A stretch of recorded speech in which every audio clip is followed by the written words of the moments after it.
Right, hi everyone. So this lesson, as you can see here, is your sources preparation lesson for your final sources exam paper, which is going to be on Chartism and more specifically the leadership of Fergus O'Connor. So if you've not done so already, it would be really helpful if you had a copy of the sources in front of you in some way. Hopefully you might have access to a printer.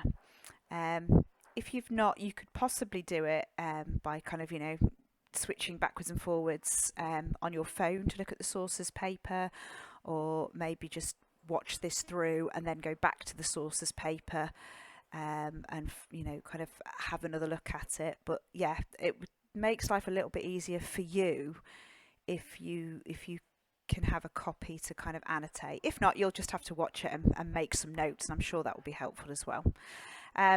So the focus of this particular question, as I've said, looks at the leadership of Fergus O'Connor, because as we have discovered in our lessons on Chartism, it's more of an umbrella term. It's quite a divided group. There's not one national leader and there's not one agreed way of approaching the government to achieve the kind of 6 points of the People's Charter.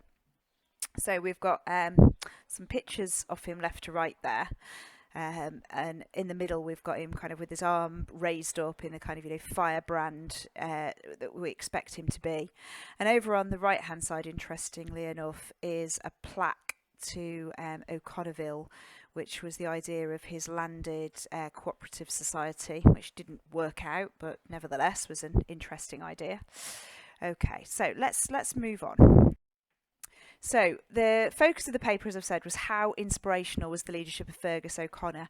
So in order to kind of give yourself the best chance of being able to talk authoritatively about O'Connor and his contribution to Chartism, you've already got some notes on him, but I would suggest you look at this Spartacus webpage. So obviously I'll put the link on to Go for Schools for you as well, because you can't do it from a video.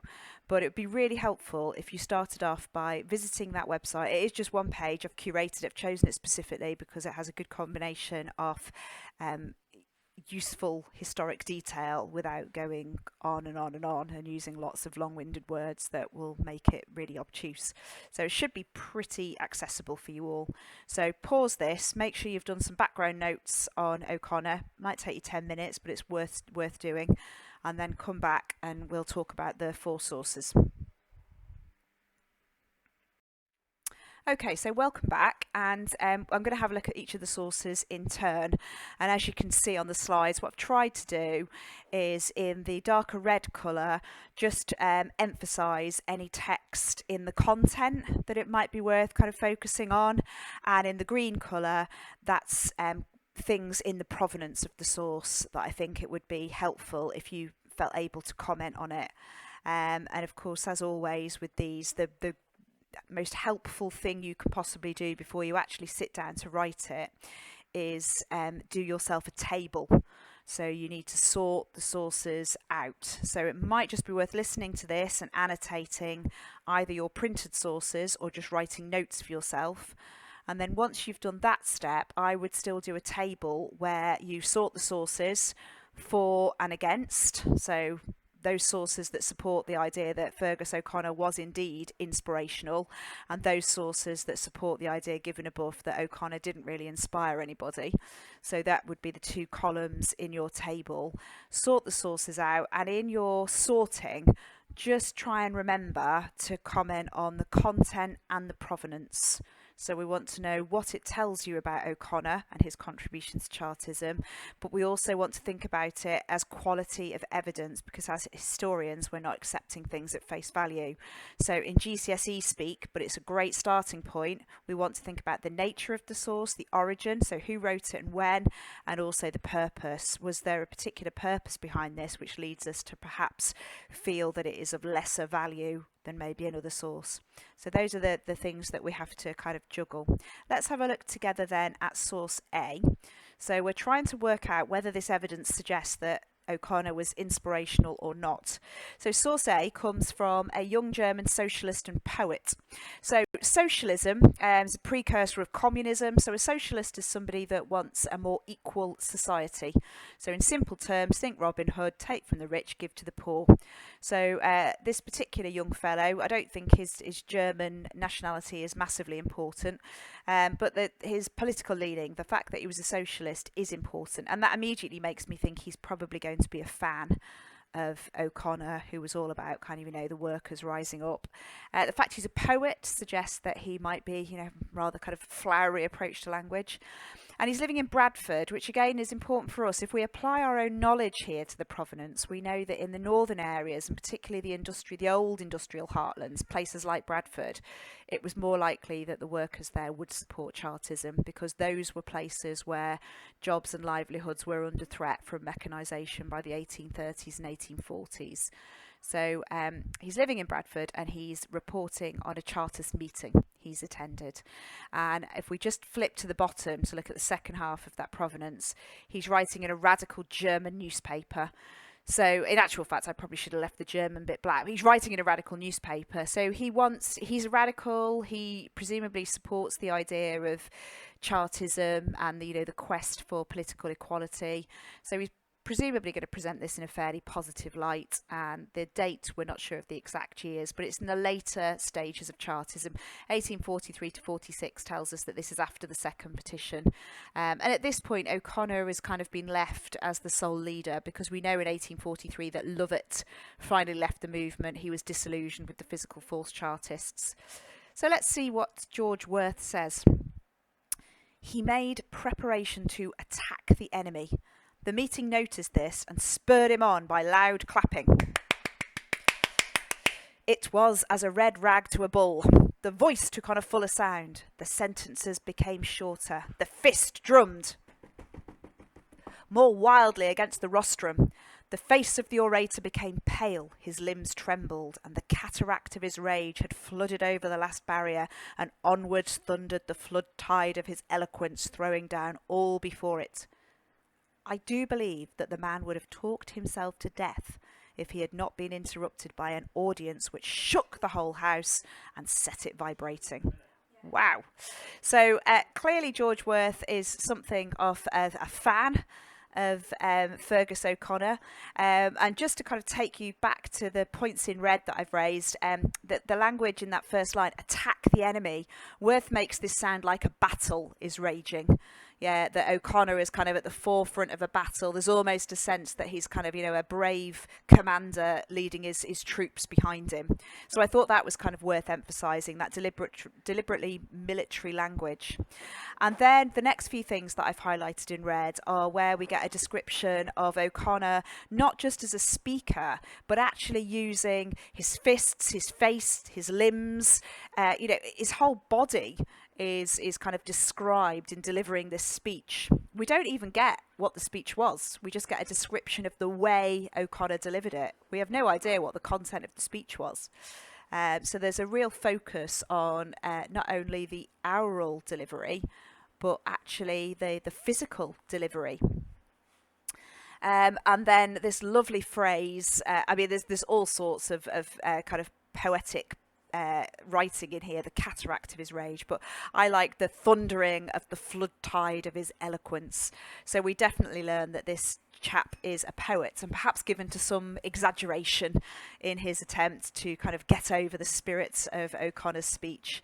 And then the description of the audience at the end there, they shook the whole house, so we presume they were kind of cheering, stamping on their feet, etc. So this is clearly a very pro-O'Connor source, isn't it? So there's this military language, there's the idea that he speaks not just with a voice but with his whole body. There's also the idea that the audience were incredibly appreciative. So this clearly gives us the idea that, O'Connor was inspirational. He was absolutely inspirational to the people listening at this particular meeting. If we look at the provenance, we perhaps can be a bit more reticent to accept everything George Worth says. We've mentioned it already. It's a radical newspaper. They, of course, would have had some sympathy with what the Chartists were trying to achieve. He's a socialist, so his political ideas coincide with those of O'Connor, who of course had this idea of agrarian socialism, so equality of land ownership through the Chartist movement. And the purpose, presumably, to inspire a similar movement in Germany. So I'm not sure that it's the most reliable piece of evidence. And also, if I apply my own knowledge to the provenance, I'm not surprised that O'Connor had an appreciative audience, because this was taking place in Bradford. And I would imagine that if O'Connor had tried to give a similar speech in a southern part of the country, if he'd come to Cambridge, for example, then the audience would not have been as enthusiastic. So we've got to be careful, because of course the location of this is very much in the Chartist heartland of the north. So just to, oh, look at that, I didn't even mean to do that animation. I've made the letters leap up. How useful. That was what I was looking for. There we go. So this is just a summary. I've done one of these for each of the sources, guys. So overall, source A describes O'Connell as inspirational. The crowd supported him, but it's only for one meeting.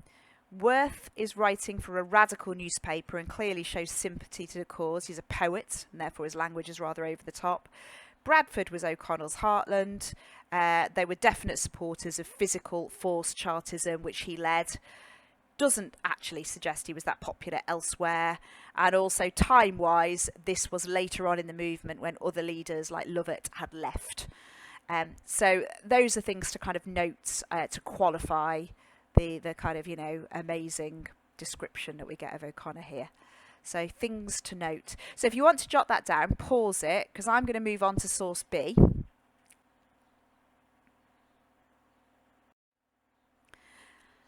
Okay, so welcome back. So looking at source B, and again, we'll look at kind of provenance, content, just talk generally about what the source might mean and how it applies. So we're still focusing on whether the leadership of Fergus O'Connor was inspirational. So this particular source is writing to Friedrich Engels. You may have heard of him. He wrote the Communist Manifesto with Karl Marx, but he didn't write it until 1848.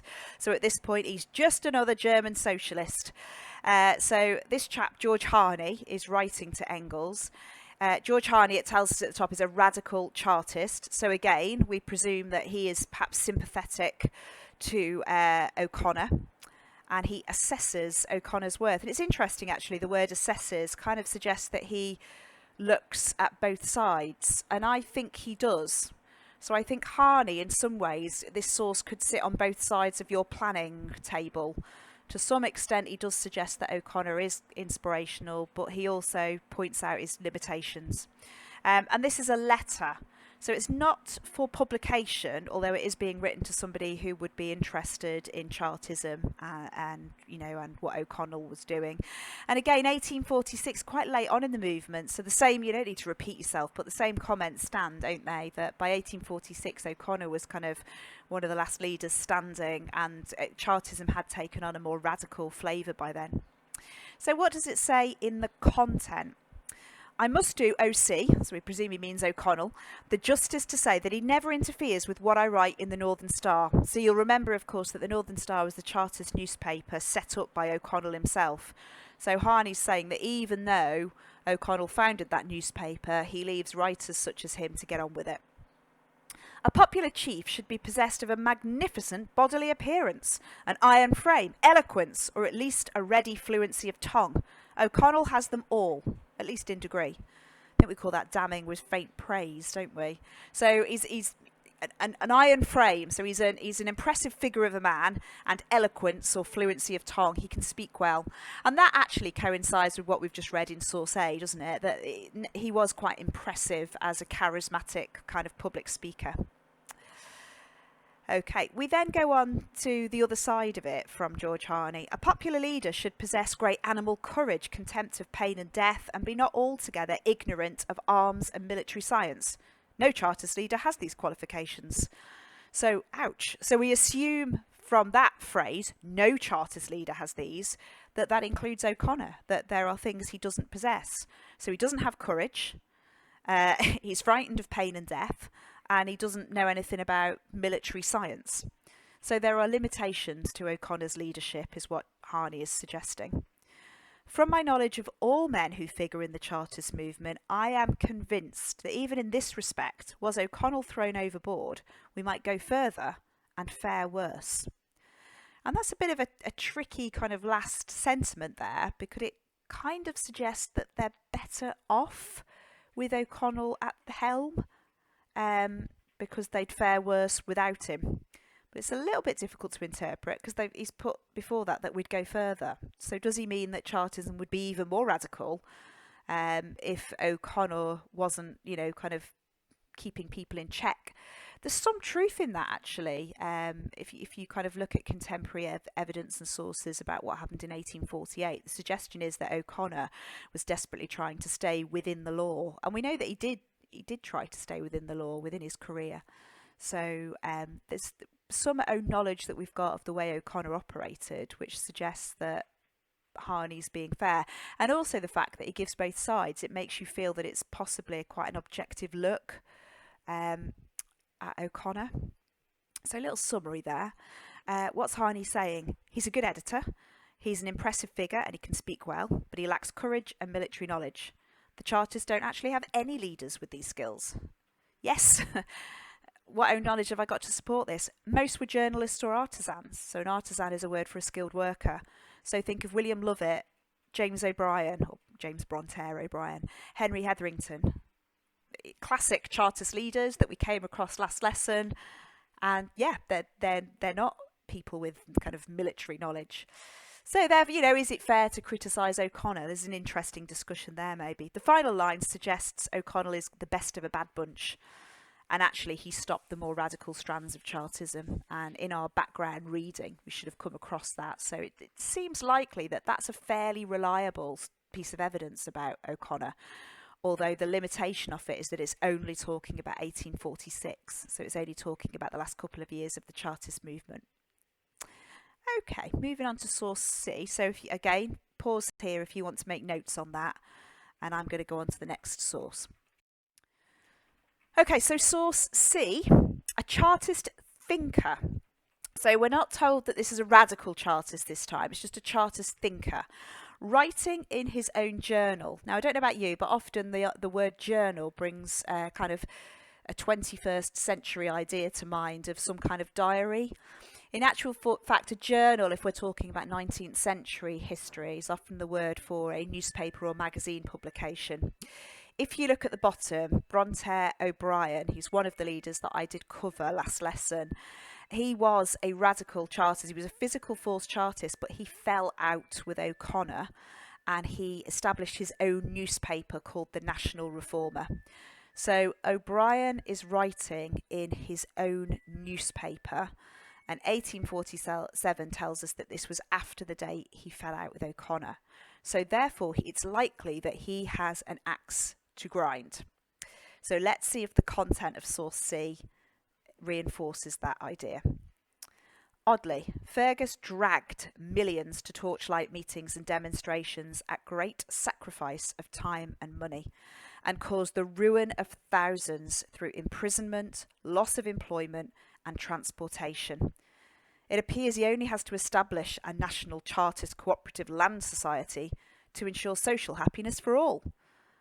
Formerly, he taught us that social happiness was to proceed from political equality.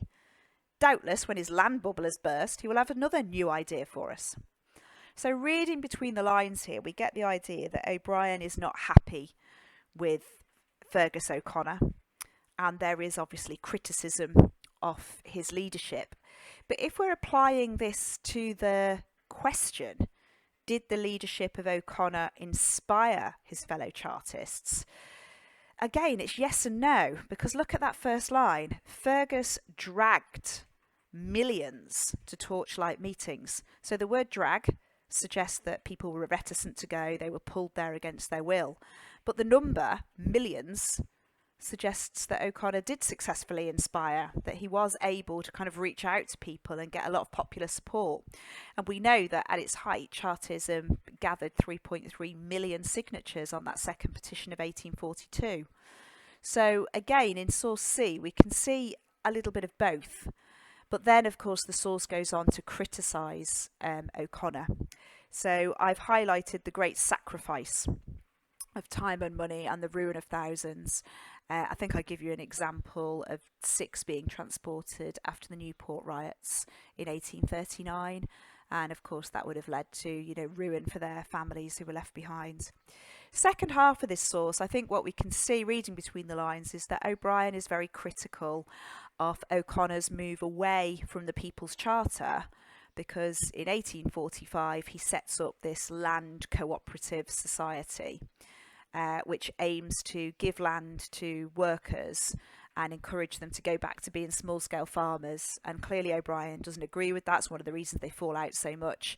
And I think you kind of get a sense of betrayal, really, that O'Connor has sold out somewhat. He's moved away from what the original principles of Chartism were. And that's why I've highlighted the last line there. O'Brien seems to suggest he just goes from one crackpot scheme to the next. And again, we do have some evidence to suggest that he was quite knee-jerk.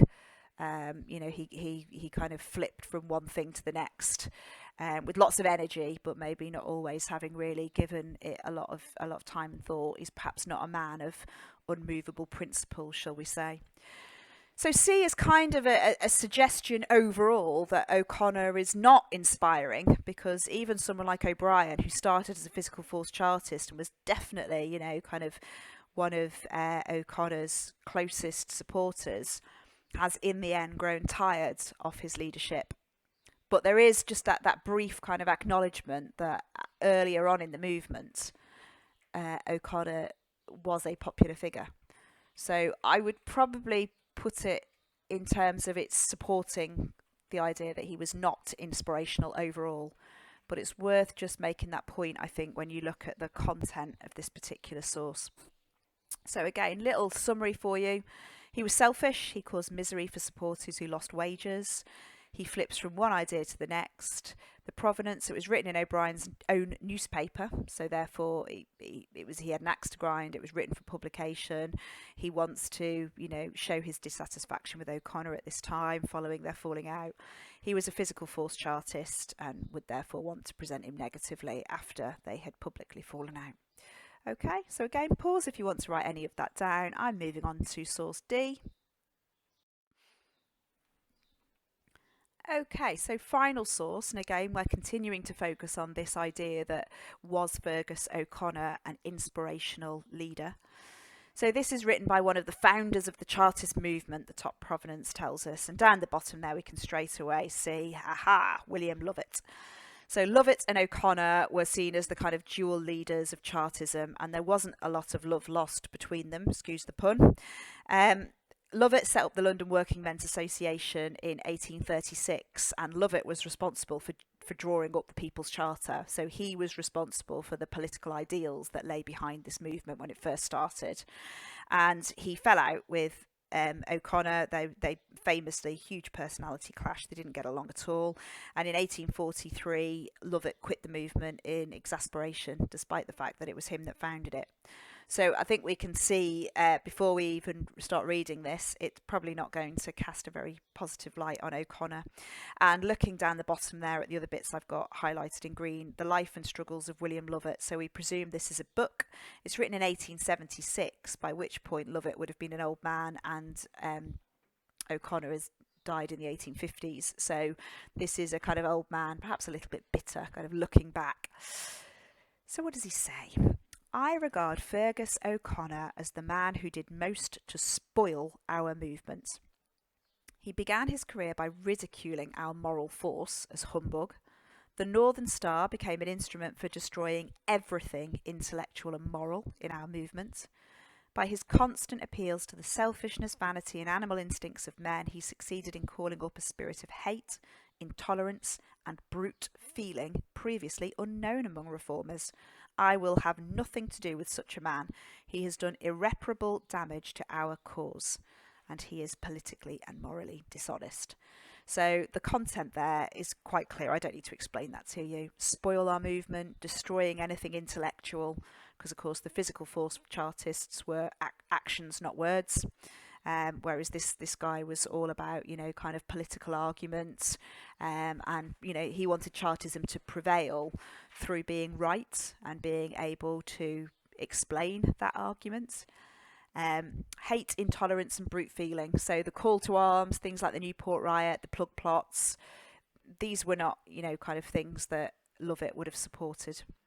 And I think we can see at the bottom there that he feels that the leadership of O'Connor actually destroyed Chartism. So not inspirational, or inspirational in the wrong way, I should say.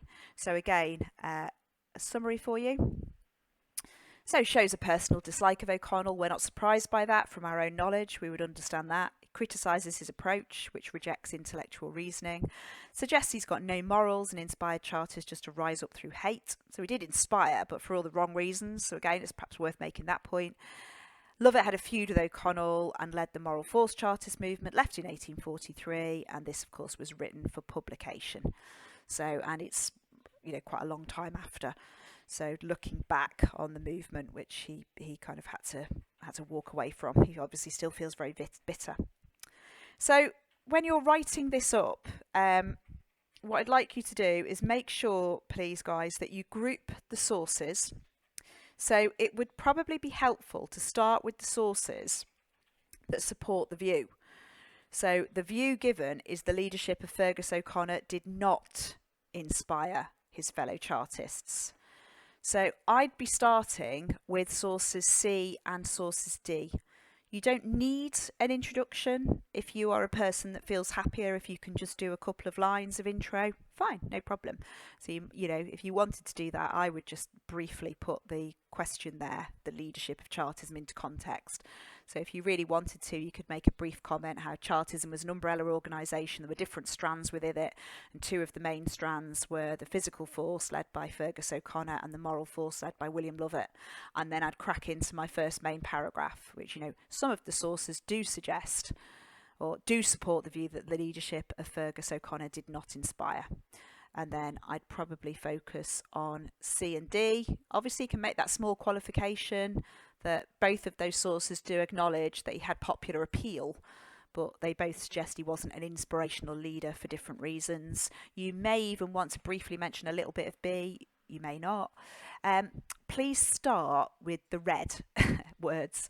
So start with the content. A source is nothing if it tells you nothing. So there's no point in, you know, explaining everything about the author if we have no idea what the author has actually said. So please start with the red words, not the green words.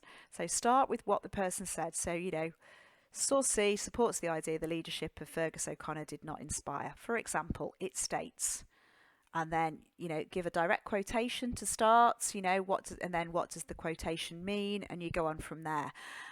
It's helpful to apply own knowledge to the content as you're going through and to the provenance as you're going through. So in GCSE style writing, we kind of got you to kind of follow a bit of a formulaic approach with the own knowledge just kind of tagged on at the end.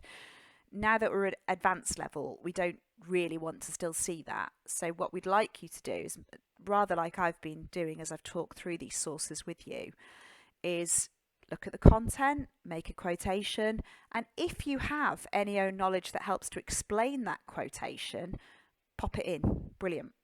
And it kind of becomes a natural way to discuss what the source is saying, rather than a kind of unnatural way of writing, which is to leave all of the context, the own knowledge, to the end, which doesn't make a lot of sense really. So the own knowledge should be kind of woven through the answer. So start with the content, then make some intelligent comment about the provenance. Is this strong piece of evidence? Do you believe this person, or do they have an ulterior motive? Source D, of course, really does have an ulterior motive, so we can't think that he would be a very reliable source on O'Connor, although of course he is authoritative. He was there, love it. But I think his view is definitely coloured by his own personal dislike, isn't it? So yeah, and then go on to the next source. So we want, you know, it should be discursive writing, where you're kind of discussing the different kind of, you know, pieces of the source. It doesn't all neatly go one side then the other. You kind of get a bit of a discussion going. If you didn't remember it last time, I know a few of mine didn't put a mini conclusion at the end of each paragraph. So if you've dealt with maybe 2 or 2.5 sources, it's really helpful at the end of that paragraph to just sum up overall what the content, if you take all of that content together, what's the overall message about O'Connor and his leadership of Chartism.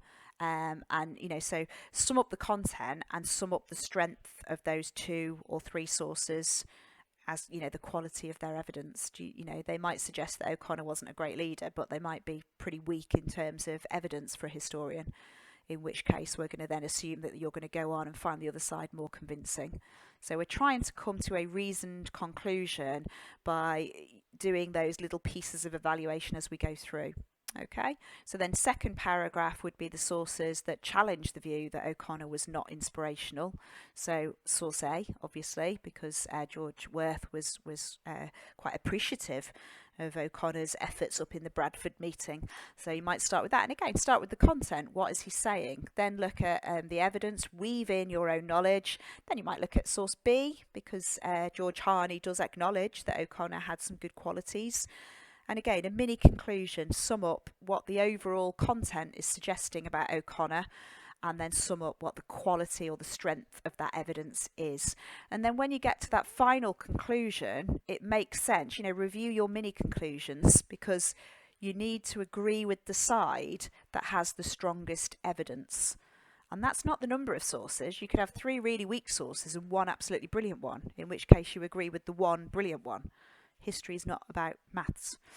So, if you've done those mini conclusions well, it kind of helps to write the evaluative conclusion for you, because you've already decided where the strongest evidence lies.